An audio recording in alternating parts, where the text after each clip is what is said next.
So you have no 22, an angel number, no mga Aries. So 22, there is a message from your angel guides, no? So tignan mo yan, no? Merong message sa'yo. So what else? 1. So meron ka ding 1. And no, again, no, 44, no?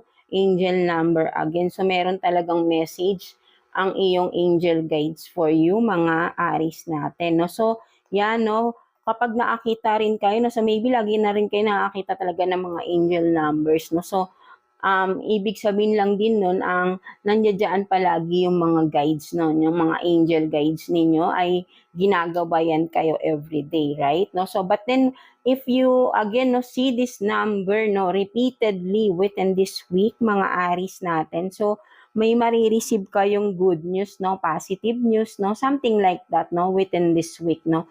If not, maybe a member of your family, no, someone within your circle, right? No, so yeah, that's it for you, mga Aries natin, no. So I hope naka-resonate kayo sa inyong reading today, Aries, no. So yeah, God bless you and thank you for watching, Aries.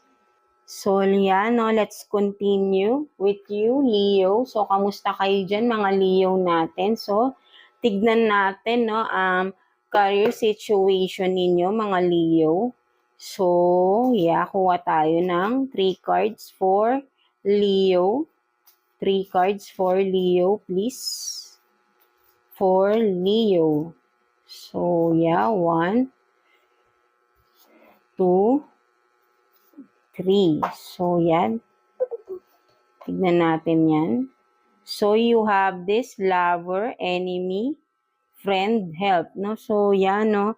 Maybe for some of you, no, Leo, meron ka ditong, meron kang lover or kung sino man ang karelasyon mo, no?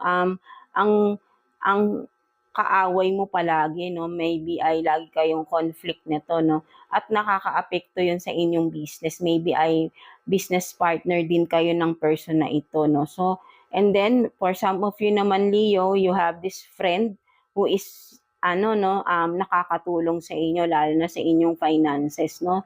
So yan, no, kumbaga parang sinasabi lang din dito, no? So maybe ay may mga ganito kayong person, no, within your circle na may connected sa inyong finances. So what else?